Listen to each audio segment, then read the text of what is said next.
Hi friends, welcome to our channel. Brahmamudi serial next ఎపిసోడ్లో ఏం జరగబోతోందో ఈ వీడియోలో చూసి తెలుసుకుందాం.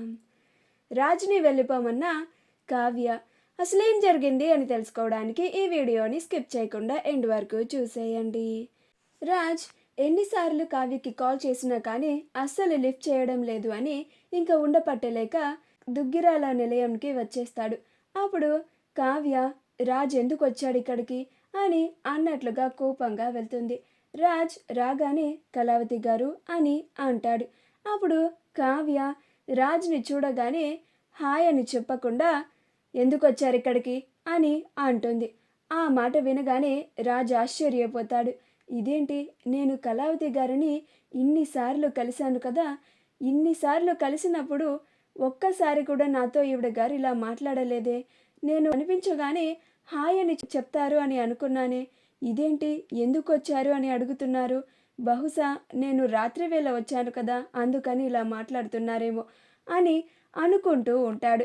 కళావతి గారు, నేను హాస్పిటల్లో అడ్మిట్ అయ్యాను, ఆ విషయం మీకు తెలుసా అని అంటాడు. అప్పుడు కావ్య తెలుసు అని అంటుంది. అప్పుడు రాజ్, మరి మీకు ఆ విషయం తెలిసినప్పుడు నన్ను చూడ్డానికి ఎందుకు రాలేదండి అని అంటాడు. అప్పుడు కావ్య కావాలని నేనెందుకు రావాలండి అని అంటుంది. అప్పుడు రాజ్ అదేంటండి అలా మాట్లాడుతున్నారు అని అంటాడు. అప్పుడు కావ్య మరింకెలా మాట్లాడాలండి అని అంటుంది.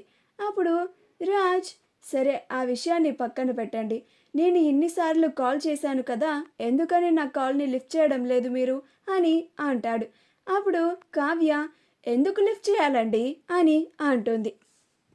అప్పుడు రాజ్ ఏమైందండి, ఎందుకని అలా మాట్లాడుతున్నారు అని అంటాడు.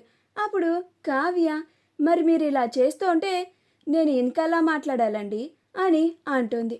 అప్పుడు రాజ్ నేనేం చేశానండి, ఎందుకని మీరు ఇంత కోపంగా ఉన్నారు, నా వల్ల ఏమన్నా తప్పు జరిగిందా అని అంటాడు.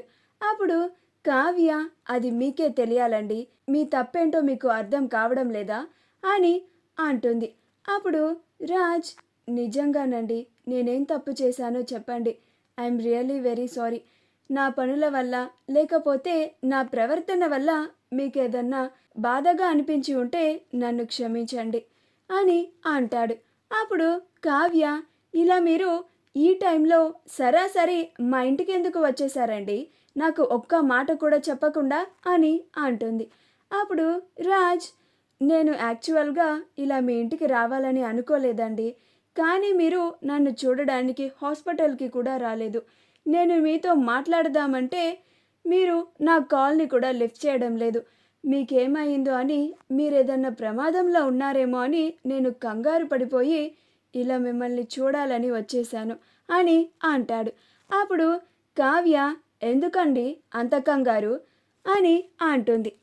అప్పుడు రాజ్ ఎందుకండి అంత కంగారు అంటారేంటండి, మీరు అసలు నన్ను చూడ్డానికి హాస్పిటల్కి రాలేదు, మీకేమైందో చాలా భయం వేసిందండి, మీరు ఫోన్ కూడా లిఫ్ట్ చేయడం లేదు కదా అని అంటూ ఉంటాడు. అప్పుడు కావ్య మీరు నా గురించి అంత కంగారు పడాల్సిన అవసరం లేదు, నా గురించి ఆలోచించాల్సినంత అవసరం కూడా లేదు అని అంటుంది. అప్పుడు రాజ్ అదేంటి కళావతి గారు అలా మాట్లాడుతున్నారు అని అంటాడు. నేనసలు మాట్లాడుతోంది మీతోనేనా, ఇన్ని రోజులు ఒక కళావతితో మాట్లాడి ఈరోజు మరొక కళావతి గారితో మాట్లాడుతున్నట్లుగా అనిపిస్తోంది నాకు అని అంటాడు. అప్పుడు కావ్య నేనేమీ మారలేదండి, నేనులానే ఉన్నాను అని అంటుంది. అప్పుడు రాజ్ మీరు నాతో ఇంత కోపంగా ఏ రోజు కూడా మాట్లాడలేదండి, ఈరోజు నాకు ఒక కొత్త మనిషిలాగా కనిపిస్తున్నారు అని అంటాడు. మీరు ఇలా మాట్లాడుతూ ఉంటే నా మనసుకి చాలా బాధగా ఉందండి, కనీసం మీకు ఏ విషయం వల్ల బాధ కలిగిందో, ఎందుకని మీరు ఇలా మాట్లాడుతున్నారో చెప్పండి అని అంటాడు. అప్పుడు కావ్య ఇవన్నీ కాదండి, ముందు మీరు ఇక్కడి నుంచి వెళ్ళిపోండి అని అంటుంది. అప్పుడు రాజ్ అదేంటండి కళావతి గారు, నేను మీతో మాట్లాడుతూ ఉంటే వెళ్ళిపోండి అని అంటున్నారేంటి అని అంటాడు. అప్పుడు కావ్య మరింకేమనాలండి, ముందు మర్యాదగా ఇక్కడి నుంచి వెళ్ళిపోండి మీరు అని అంటుంది. అప్పుడు రాజ్, అది కాదండి కళావతి గారు, మీరు ఎందుకని నా మీద ఇంత కోపంగా ఉన్నారు? మీరు ఎందుకని నాతో మాట్లాడడానికి కూడా ఇష్టపడడం లేదు? ఏమైందండి అని అంటాడు. అప్పుడు కావ్య, అది చెప్పాల్సినంత అవసరం నాకు లేదండి అని అంటుంది. అప్పుడు రాజ్, ఏమైందండి మీకు? ఎందుకని ఇలా మాట్లాడుతున్నారు అని బాధపడుతూ అంటాడు. అప్పుడు కావ్య, మర్యాదగా ఇక్కడి నుంచి వెళ్ళిపోండి అని అంటుంది. అప్పుడు రాజ్, అది కాదండి కళావతి గారు, ఒక్కసారైనా మీరు ఇలా మాట్లాడుతూ ఉంటే నేను ఎంత బాధపడుతున్నానో మీరు అసలు ఆలోచిస్తున్నారా అని అంటాడు. అప్పుడు కావ్య, నేనెందుకు ఆలోచించాలండి? మీరు అసలు ఎవరని ఆలోచించాలి? మీరు నాకు ఏమవుతారని ఆలోచించాలి? మీకు నాకు ఎలాంటి సంబంధం ఉందని ఆలోచించాలండి అని అంటుంది. ఆ మాట వినగానే రాజ్ ఆశ్చర్యపోతాడు. ఎందుకండి అలా మాట్లాడుతున్నారు అని అంటూ ఉంటాడు. అప్పుడు కావ్య, మీరు ఇప్పుడు ఇక్కడి నుంచి వెళ్ళకపోతే ఇంకా కఠినంగా మాట్లాడాల్సి ఉంటుంది. మర్యాదగా ఇక్కడి నుంచి వెళ్ళిపోండి అని అంటుంది. అప్పుడు రాజ్, అది కాదండి కళావతి గారు అని ఇంకా మాట్లాడడానికే ప్రయత్నిస్తూ ఉంటాడు.